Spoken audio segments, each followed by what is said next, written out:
밤이렇게 시간이 안 가는지 정말 버스 안에서 going 이불 속에서 going going 은 언제나 너에게 going going. Assalamualaikum warahmatullahi wabarakatuh. Perkenalkan, saya Sri Wulandari dari PSBB 23A. Di sini saya akan menjelaskan tentang struktur anatomi buah dan biji. Yang pertama ada pengertian. Buah adalah organ pada tumbuhan yang berasal dari bunga dan berkembang dari bakal buah atau ovarium.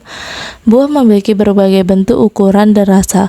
Buah biasanya membungkus dan melindungi biji yang berperan sebagai alat reproduksi tumbuhan. Sedangkan biji adalah hasil dari persarian dan bakal tanaman yang masih dalam keadaan berkembang terkekang atau dorman. Biji merupakan bagian dari buah yang berbentuk setelah terjadi penyerbukan dan pembuahan pada tanaman berbunga.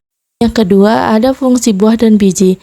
Buah berfungsi menyediakan cadangan makanan untuk biji saat berkecambah, menarik penyerbukan dan penyebaran seperti serangga dan burung, membantu tumbuhan menjangkau habitat baru sehingga menciptakan populasi baru dan meningkatkan keanekaragaman genetik.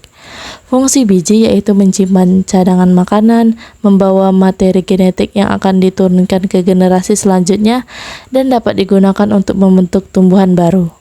Komponen penyusun buah yaitu yang pertama ada eksokarp, yaitu lapisan paling luar yang berfungsi sebagai pelindung buah dan menentukan warna buah.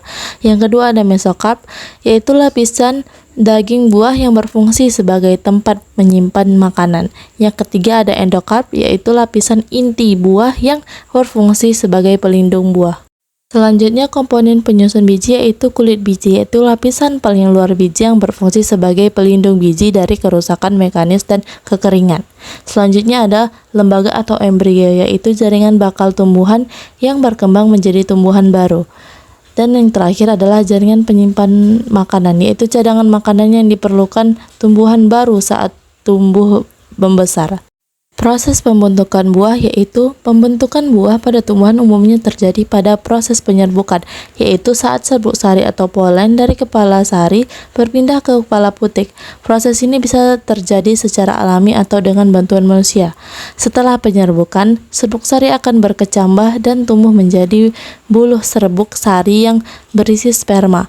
Buluh serbuk sari ini akan berkembang menjadi bakal biji yang nantinya akan berkembang menjadi buah dan biji.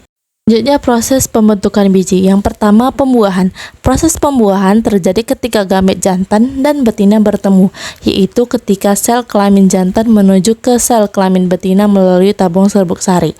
Yang kedua, pembentukan zigot. Setelah pembuahan, terbentuk zigot yang terus berkembang menjadi embrio. Yang ketiga, pengembangan embrio. Embrio dibantu oleh jaringan endosperma yang menyediakan nutrisi untuk pertumbuhan dan perkembangannya.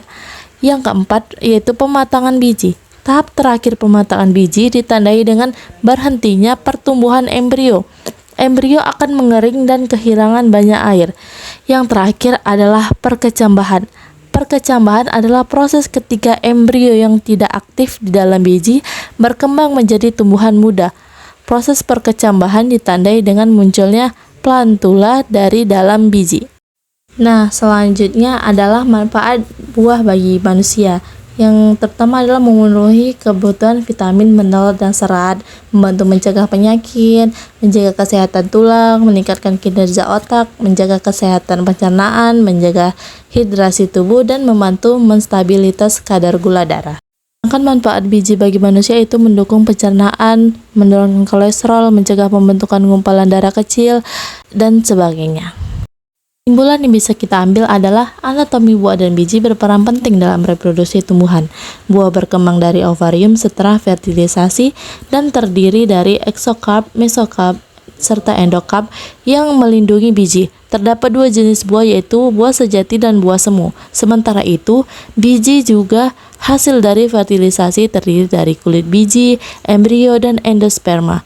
Embrio dalam biji akan berkembang menjadi tanaman baru dengan biji monokotil memiliki satu kotiledon dan biji dikotil memiliki dua kotiledon.